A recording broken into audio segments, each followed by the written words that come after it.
Shalom jemaat Tuhan dimanapun Anda berada.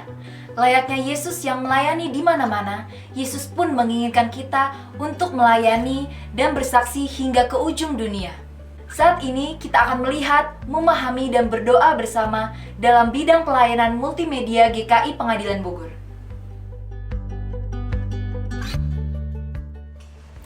Shalom Jemaat GKI Pengadilan Bogor, saya Rachel dari tim multimedia GKI Pengadilan. Hari ini saya ingin mengajak jemaat sekalian untuk melihat lebih dekat tim multimedia. Di sini adalah ruangan multimedia. Silakan masuk. Di sini adalah ruangan tempat kami mendukung jalannya ibadah di GKI Pengadilan. Tim multimedia sendiri mempunyai beberapa divisi. Di antaranya, yang pertama di sini adalah operator subtitle yang mengoperasikan subtitle dan juga slide PowerPoint. Sedangkan di sebelah sini adalah tempat soundman yang mengatur audio selama ibadah. Di sini adalah tempat PD, Production Director, yang juga merangkap sebagai switcher, yaitu yang menampilkan materi yang akan ditayangkan di proyektor di depan. Lalu, untuk kebaktian kedua, karena kita masih ada live streaming di YouTube, kita ada satu kameramen yang akan standby di depan.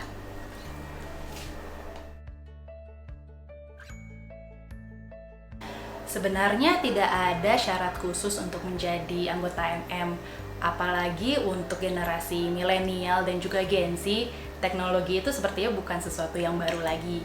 Jadi pasti minimal mengoperasikan PowerPoint itu pasti bisa untuk mengoperasikan slide.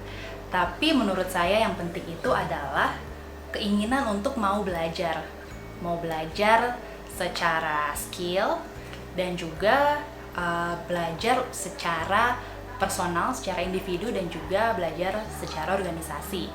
Belajar untuk mengakui dan menerima kesalahan, belajar untuk disiplin, belajar untuk datang tepat waktu ketika bertugas, dan juga berkomunikasi dan bersosialisasi dengan anggota tim yang lain. Itu juga merupakan hal yang penting untuk menjadi anggota MM. Mungkin bukan hanya untuk anggota MM saja, tapi untuk semua pelayanan secara keseluruhan membutuhkan hal seperti itu.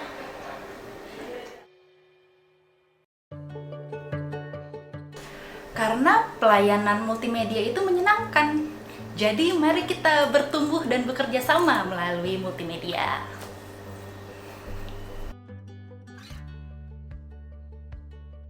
Tantangan dan pergumulan kami saat ini mungkin tidak jauh berbeda dengan bidang pelayanan yang lain, yaitu kami kekurangan personil.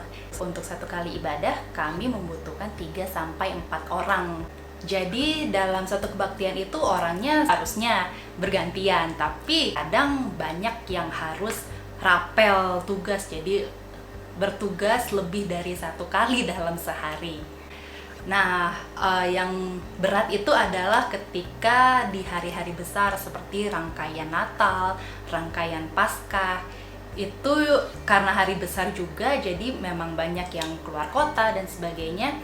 Jadi di saat seperti itu, kami membutuhkan lebih banyak tenaga untuk bertugas. Karena yang seringnya terjadi adalah yang bertugas adalah orang yang itu-itu lagi. Ketika di hari-hari libur itu ada anggota lama kami yang pulang kembali ke Bogor dan mau melayani lagi di multimedia, itu kami senang sekali. Terima kasih teman-teman. Jemaat GKI Pengadilan sekalian yang rindu untuk melayani, terutama melayani melalui bidang multimedia, mari bergabung bersama kami. Silakan datang ke ruangan kami dan mari kita bekerja dan melayani Tuhan bersama-sama. Mari kami tunggu partisipasi jemaat sekalian. Tuhan Yesus memberkati.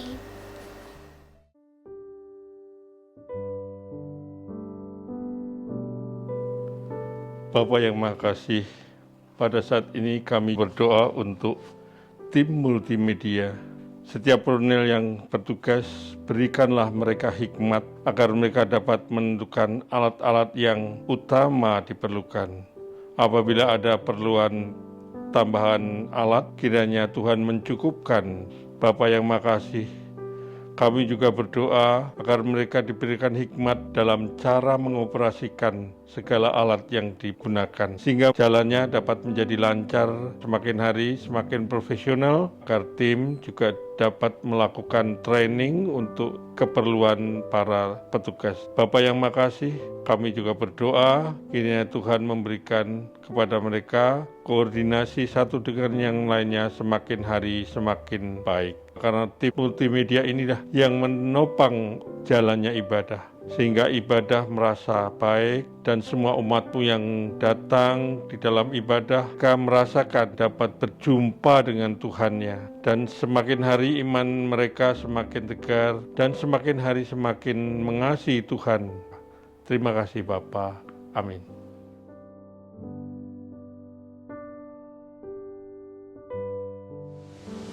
Shalom Bapak Ibu dan saudara-saudari yang terkasih. Hari ini kita akan bersama-sama kembali lagi dalam persekutuan Pekan Doa Pentakosta. Kita akan mendengarkan renungan firman Tuhan, tetapi sebelum itu mari kita bersatu dalam doa. Kita berdoa. Sungguh kami bersyukur Tuhan untuk setiap kebaikan Tuhan yang boleh Tuhan percayakan kepada kami, sehingga pada saat ini kami boleh bersama-sama bersekutu, dan saat ini kami rindu disapa oleh kebenaran firman-Mu. Biarlah firman yang kami dengarkan sungguh kami pahami, dan kami semua dituntun oleh Roh Kudus untuk melakukannya dalam kehidupan kami sehari-hari. Begitu juga Tuhan buat hamba-Mu, biarlah apa yang Ia persiapkan, apa yang Ia perkatakan bagi kami hari ini, itu semua seturut dengan kehendak-Mu. Pakailah Ia Tuhan supaya apa yang Ia katakan itu semua menjadi berkat bagi kami semua. Terima kasih Tuhan, kami sungguh siap menyambut firman-Mu. Dalam nama-Mu kami berdoa dan mengucap syukur. Amin. Perenungan firman Tuhan yang akan kita baca hari ini terambil dari Kisah Para Rasul, pasalnya yang ke-9, ayatnya yang ke-36 sampai 43. Kisah Para Rasul 9, ayat yang ke-36 sampai 43. Saya akan membacakannya bagi kita semua. Di Yope ada seorang murid perempuan bernama Tabita, yang dalam bahasa Yunani disebut Dorkas. Perempuan itu banyak sekali berbuat baik dan memberi sedekah. Namun pada waktu itu ia sakit lalu meninggal. Setelah dimandikan, ia dibaringkan di ruang atas, karena Lida dekat dengan Yope. Murid-muridnya yang mendengar bahwa Petrus ada di Lida menyuruh 2 orang kepadanya dengan permintaan, "Segeralah datang ke tempat kami." Berkemaslah Petrus dan berangkat bersama mereka. Setibanya di sana, ia dibawa ke ruang atas. Semua janda datang berdiri dekatnya, dan sambil menangis, mereka menunjukkan kepadanya baju-baju dan pakaian yang dibuat Dorkas pada waktu ia masih bersama mereka. Namun Petrus menyuruh mereka semua keluar, lalu ia berlutut dan berdoa. Kemudian ia berpaling ke jenazah itu dan berkata, "Tabita, bangkitlah." Lalu Tabita membuka matanya, dan ketika melihat Petrus, ia bangun lalu duduk. Petrus memegang tangannya dan membantu dia berdiri. Kemudian ia memanggil orang-orang kudus beserta janda-janda, lalu menunjukkan kepada mereka bahwa perempuan itu hidup. Peristiwa itu tersebar di seluruh Yope, dan banyak orang menjadi percaya kepada Tuhan. Kemudian Petrus tinggal cukup lama di Yope, di rumah seseorang bernama Simon, seorang penyamak kulit. Demikianlah firman Tuhan yang sampai kepada kita. Berbahagialah setiap kita yang mendengarkan dan merenungkan sabda Tuhan. Bapak, Ibu, dan saudara-saudari yang terkasih, tadi di awal kita bersama-sama menyaksikan video perkenalan dari BPJ Multimedia, atau biasa yang disingkat yang kita kenal dengan MM. Kira-kira ketika melihat video tadi, adakah Bapak Ibu di sini yang belum berpelayanan, atau juga yang sudah atau mau bergabung bersama-sama dengan tim MM? Atau justru ketika tadi menyaksikan video itu, kita ada yang berpikir, "Aduh, bersama tim MM untuk menjadi berkat dalam pelayanan kayaknya susah ah." karena harus punya talenta, mungkin bisa ngedit seperti itu, atau keahlian khusus di dalamnya. Wah, kalau ada yang berpikiran seperti itu, memang benar sih kita harus punya keahlian khusus gitu. Tetapi Bapak, Ibu, dan saudara-saudari yang terkasih, itu bukan menjadi halangan atau patokan untuk kita tidak pelayanan. Karena kalau kita mau dan kita niat, semuanya bisa dilatih dan dipelajari. Ketika kita mau memilih dan meniatkan diri kita untuk menjadi berkat di dalam pelayanan kita. Hari ini bacaan kita mengajarkan kita melalui sosok yang mungkin udah cukup kita kenal, yaitu Tabita, atau dia punya nama lain Dorcas, yang tercatat di Kisah Para Rasul pasal 9 ayat 36 sampai 43. Tadi kita baca bersama-sama bagaimana Dorcas sesungguhnya bukan pribadi yang menonjol. Kalau kita lihat talenta yang dia punya itu bukan talenta yang sangat luar biasa dipandang orang-orang pada saat itu. Dia juga kita lihat tidak memiliki segudang prestasi gitu ya. Tetapi tadi bersama-sama bagaimana kita lihat Dorcas yang bukan keturunan raja, bukan yang memiliki kemampuan yang spektakuler gitu. Tetapi secara jelas kita lihat tadi bagaimana Dorcas seorang perempuan, dia mampu menjadi murid Kristus yang berbuat baik dan memberi sedekah kepada sesama. Tadi bersama-sama kita lihat Dorcas hanya menggunakan jarum dan benang yang lekat dengan kesehariannya untuk membuat baju dan pakaian. Kalau kita lihat hasil karyanya dibagikannya kepada para janda yang membutuhkan pertolongannya. Bisa jadi kemampuan menjahit Dorcas adalah satu-satunya talenta. Memang tadi nggak disebutkan gitu ya talenta apa aja yang dimiliki oleh Dorcas. Tetapi dengan talenta ini ia menggunakan dengan sangat maksimal apa yang menjadi talenta yang diberikan Tuhan kepada dia untuk menjadi berkat bagi sesama. Karena itu tadi kita lihat karyanya itu menjadi berharga dan berguna. Bahkan orang lain melihat pekerjaan Kristus nyata di dalam dirinya.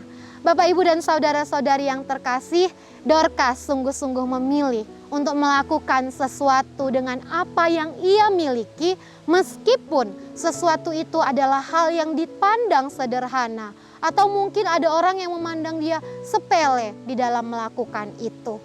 Tetapi dia tidak putus asa dalam itu. Dia mau mempergunakan talenta itu.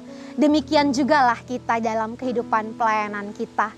Jangan ketika kita merasa kita tidak bisa dan kita kurang mampu melakukan pelayanan, atau justru sebaliknya kita ahli atau mampu di dalam bidang tertentu seperti itu, kita malah tidak menekuninya atau kita malah sepele melakukannya.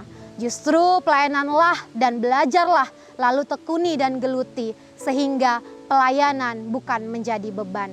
Kadang kita menemukan banyak pergumulan ketika kita melakukan pelayanan. Tetapi dengan memiliki rekan sekerja, rekan pelayanan yang sehati, sepikir, dan saling menopang, kita dapat dengan sukacita untuk melayani. Dan itu juga terbukti tadi dalam kehidupan Dorcas. Bagaimana Petrus tadi bersama-sama dengan Dorcas menjadi rekan sekerja yang boleh menguatkan dia. Dan hari ini menjadi perenungan bagi kita semua. Tadi di awal gitu ya, itu semuanya nggak langsung benar-benar ahli, benar-benar bisa gitu ya. Ada yang sudah lama pelayanan, ada yang baru gitu ya. Bagi teman-teman yang sudah lama pelayanan di bidangnya, mari dengan sabar dan saling bahu-membahu untuk mendampingi teman-teman atau aktivis-aktivis yang baru dalam pelayanan. Sehingga semuanya boleh saling menjadi berkat. Sama seperti Petrus tadi. Kalau kita lihat dalam Alkitab, dia udah pelayanan ke sana kemari ya. Bahkan pelayanannya pun ia lakukan kepada Dorcas, yang membuat Dorcas tadi sakit menjadi sembuh, bahkan bangkit dari kematiannya. Dorcas yang lemah itu tadi dikuatkan oleh Petrus. Demikianlah kita juga semua dalam kehidupan ini, biarlah kita boleh saling memberkati satu dengan yang lain. Karena ketika kita mau niat dalam pelayanan kita, kita semua dimampukan. Tuhan memberkati dan Tuhan yang memampukan kita semua. Amin.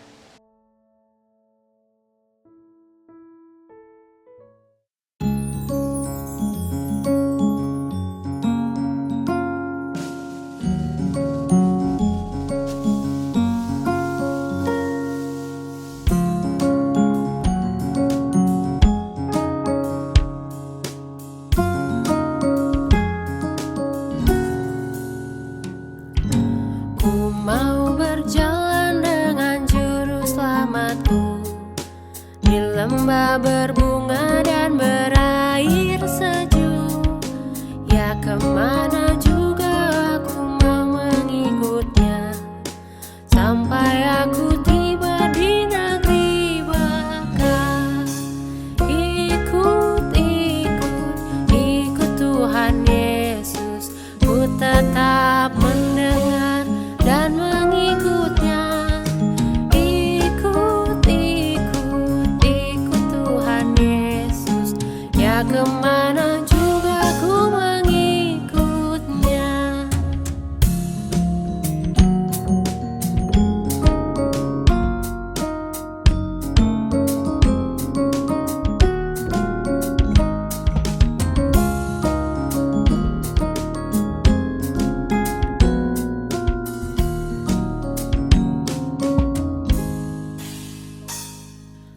Ku mau berjalan dengan juru selamatku di lembah gelap, di badai yang menderu. Aku takkan takut di bahaya apapun, bila ku dibimbing tangan Tuhanku. Ikut, ikut, ikut Tuhan Yesus, ku tetap mendengar dan mengikutnya. Ikut, ikut, ikut Tuhan Yesus, ya kemana